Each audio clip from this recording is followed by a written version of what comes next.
I'm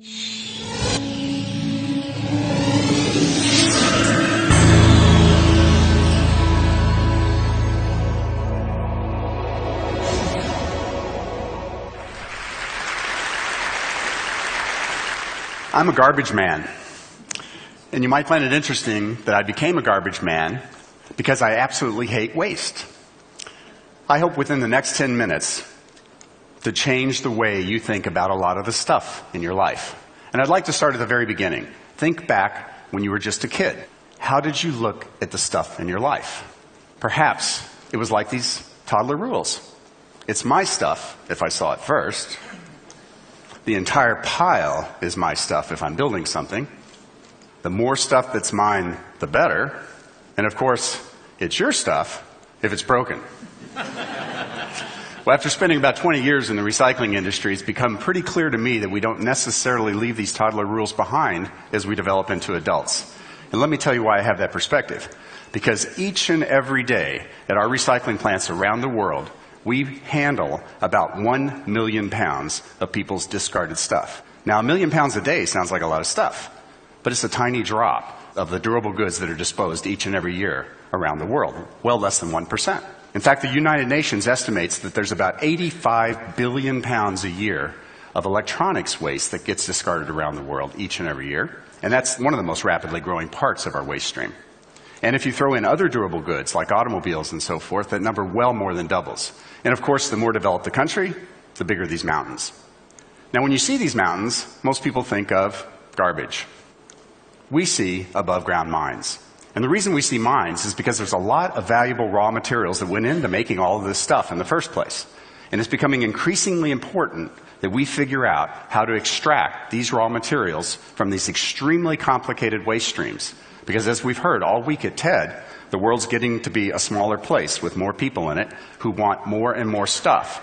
And of course, they want the toys and the tools that many of us take for granted. And what goes into making those toys and tools that we use every single day? It's mostly many types of plastics and many types of metals.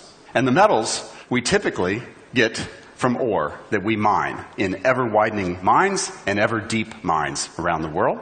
And the plastics we get from oil, which we go to more remote locations and drill ever deeper wells to extract. And these practices have significant economic and environmental implications that we're already starting to see today. The good news is we are starting to recover materials from our end-of-life stuff and starting to recycle our end-of-life stuff, particularly in regions of the world like here in Europe that have recycling policies in place that require that this stuff be recycled in a responsible manner. Most of what's extracted from our end-of-life stuff, if it makes it to a recycler, are the metals. To put that in perspective, and I'm using steel as a proxy here for metals because it's the most common metal, if your stuff makes it to a recycler, probably over 90% of the metals are going to be recovered and reused for another purpose. The plastics are a whole other story. Well less than 10% are recovered. In fact, it's more like 5%. Most of it's incinerated or landfilled. Now, most people think that's because plastics are a throwaway material, have very little value. But actually, plastics are several times more valuable than steel.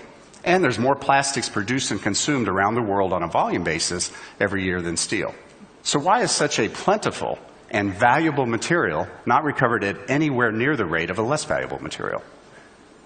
Well, it's predominantly because metals are very easy to recycle from other materials and from one another. They have very different densities. They have different electrical and magnetic properties, and they even have different colors.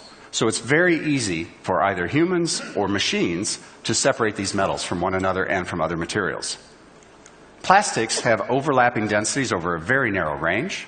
They have either identical or very similar electrical and magnetic properties, and any plastic can be any color, as you probably well know.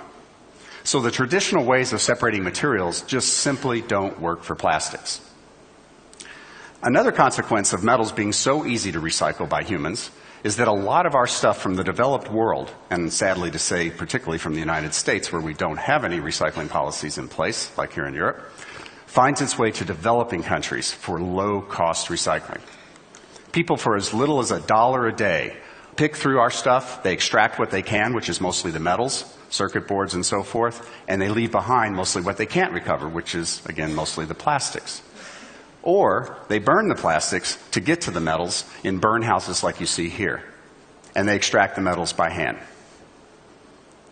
Now, while this might be the low economic cost solution, this is certainly not the low environmental or human health and safety solution. I call this environmental arbitrage. And it's not fair, it's not safe, and it's not sustainable. Now, because the plastics are so plentiful, and by the way, those other methods don't lead to the recovery of plastics, obviously, but people do try to recover the plastics. This is just one example. This is a photo I took standing on the rooftops of one of the largest slums in the world in Mumbai, India. They store their plastics on the roofs. They bring them below those roofs into small workshops like these, and people try very hard to separate the plastics by color, by shape, by feel, by any technique they can. And sometimes they'll resort to what's known as the burn and sniff technique, where they'll burn the plastic and smell the fumes to try to determine the type of plastic. None of these techniques result in any amount of recycling in any significant way. And by the way, please don't try this technique at home.